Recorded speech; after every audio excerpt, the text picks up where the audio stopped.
ถ้าเราย้อนกลับไปยังปลายศตวรรษที่ 17 ในเมืองเล็กๆแห่งหนึ่งของอาณานิคมนิวอิงแลนด์ผู้คนไม่ได้ตื่นขึ้นมาพร้อมกับความคิดว่าจะเผาใครสักคนแต่พวกเขาตื่นมาพร้อมกับความกลัวที่ไม่มีชื่อชัดเจนไม่มีรูปร่างและไม่มีหลักฐานจับต้องได้ความกลัวนั้นค่อยๆซึมเข้าไปในบ้านเรือนในโบสถ์และในใจของคนทั้งชุมชนจนวันหนึ่งมันกลายเป็นข้อกล่าวหาและข้อกล่าวหานั้นกลายเป็นคำตัดสินความกลัวจึงเปลี่ยนคนธรรมดาให้กลายเป็นผู้พิพากษาความตายและเปลี่ยนผู้หญิงธรรมดาให้กลายเป็นแม่มดเมื่อพูดถึงการล่าแม่มดคนจำนวนมากจะนึกถึงภาพการเผาทั้งเป็นกลางจัตุรัสกลางเมืองภาพควันไฟลอยขึ้นสู่ท้องฟ้าและเสียงสวดภาวนาปะปนกับเสียงกรีดร้องแต่ความจริงในประวัติศาสตร์ซับซ้อนกว่านั้นการล่าแม่มดไม่ได้เกิดจากความโหดร้ายแบบไร้เหตุผลล้วนๆมันเกิดจากโครงสร้างความเชื่อศาสนาการเมืองและความไม่มั่นคงของสังคมที่ผสมกันอย่างกับระเบิดเวลาและเมื่อองค์ประกอบเหล่านั้นมาบรรจบกันการเผาแม่มดจึงถูกมองว่าไม่ใช่การฆาตกรรมแต่คือการชำระล้างในช่วงยุโรปช่วงศตวรรษที่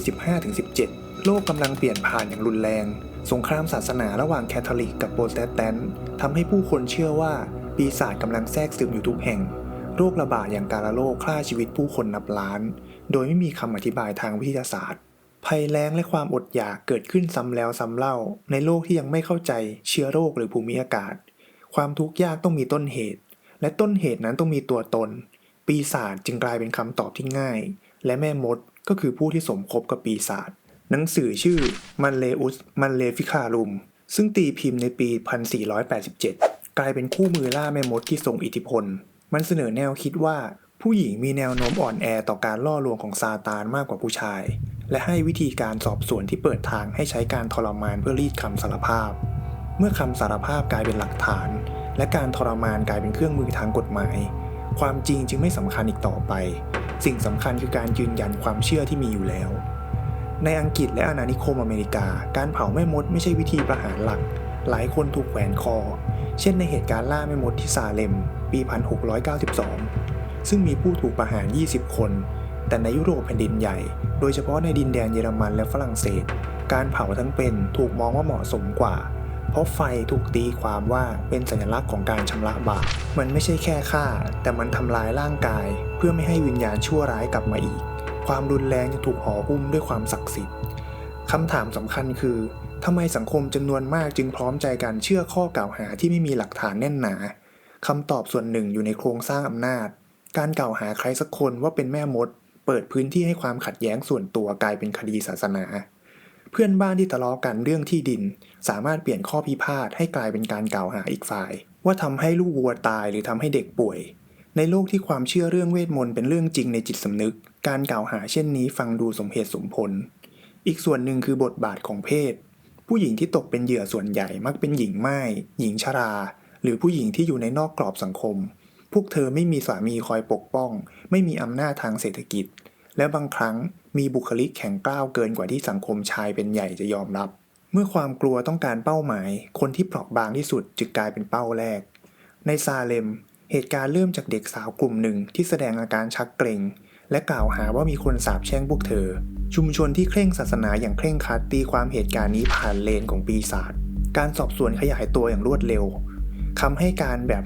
Spectral Evidence ซึ่งหมายถึงการอ้างว่าเห็นวิญญาณของจำเลยมาทำร้ายในความฝันถูกยอมรับในศาลเมื่อหลักฐานเหนือธรรมชาติถูกทำให้มีสถานะทางกฎหมายเส้นแบ่งระหว่างจินตนาการกับความจริงก็พังทลายการล่าแม่มดไม่ได้เป็นเพียงความบ้าคลั่งชั่วขณะแต่มันเป็นกลไกควบคุมสังคมมันส่งสัญญาณว่าการเบี่ยงเบนจากบรรทัดฐานมีราคาที่ต้องจ่ายมันตอกย้ำว่าอำนาจศาสนาและศาลสามารถกำหนดความจริงได้และมันสร้างความกลัวที่ทำให้ผู้คนเชื่อฟังในแง่นี้การเผาแม่มดคือการแสดงอำนาจต่อหน้าสาธารณะเป็นพิธีกรรมที่ประกาศว่าความบริสุทธิ์ของชุมชนสำคัญกว่าชีวิตของปัจเจกอย่างไรก็ตามไม่ใช่ทุกคนที่เห็นด้วยเสียงคัดค้านค่อยๆเพิ่มขึ้นเมื่อจำนวนคดีพุ่งสูงจนเกินควบคุมบางนักกฎหมายเริ่มตั้งคำถามถึงความน่าเชื่อถือของคำสารภาพที่ได้มาจากการทรมานและบางผู้นำศาสนาเริ่มกังวลว่าการล่าแม่มดกำลังทำลายความยุติธรรมมากกว่าปกป้องศรัทธาในซาเลมการต่อต้านทำให้ศาลยุติการรับหลักฐานเหนือธรรมชาติและในที่สุดกระแสการล่าแม่มดก็ยุติลง เมื่อยุคเรืองปัญญาเริ่มต้นขึ้นแนวคิดเรื่องเหตุผลและวิทยาศาสตร์ค่อยๆแทนที่คำอธิบายแบบปีศาจความเชื่อในแม่มดไม่ได้หายไปในทันทีแต่ในความชอบธรรมของการประหารชีวิตด้วยข้อกล่าวหาเหนือธรรมชาติลดลงอย่างมากการเผาแม่มดจึงค่อยๆกลายเป็นสิ่งที่สังคมมองย้อนหลังด้วยความละอายแต่การถามว่าทำไมแม่มดต้องถูกเผาอาจเป็นคำถามที่ลึกกว่านั้นแม่มดในประวัติศาสตร์อาจไม่มีอยู่จริงในความหมายของผู้มีพลังเวทมนต์แต่พวกเธอมีอยู่จริงในฐานะมนุษย์ที่ถูกทำให้เป็นสัญลักษณ์ของความกลัวเมื่อสังคมเผชิญกับวิกฤตมันมักมองหาคนที่แตกต่างคนที่อ่อนแอหรือคนที่ไม่มีเสียงเพื่อแบกรับความผิดแทนส่วนรวมการเผาแม่มดจึงไม่ใช่เพียงเหตุการณ์ในอดีตแต่มันคือกระจกสะท้อนกลไกของความกลัวที่ยังทำงานอยู่เสมอในท้ายที่สุดไฟที่เผาแม่มดไม่ได้เพียงเผาร่างของผู้ที่ถูกกล่าวหาแต่มันเผาความมั่นใจของสังคมในเหตุผลและทิ้งรอยแผลไว้ในประวัติศาสตร์การล่าแม่มดสอนเราว่าเมื่อความเชื่อถูกยกระดับเหนือหลักฐานและเมื่ออำนาจสามารถนิยามความจริงได้โดยไม่มีการตรวจสอบความอยุติธรรมสามารถเกิดขึ้นได้ภายใต้ธงของความดีงามและนั่นคือเหตุผลที่คำถามนี้ยังคงทรงพลังเพราะมันไม่ได้ถามถึงเวทมนต์แต่มันถามถึงมนุษย์ว่าเมื่อเผชิญหน้ากับความกลัวเราจะเลือกเผาใครเพื่อให้ตัวเองรู้สึกปลอดภัย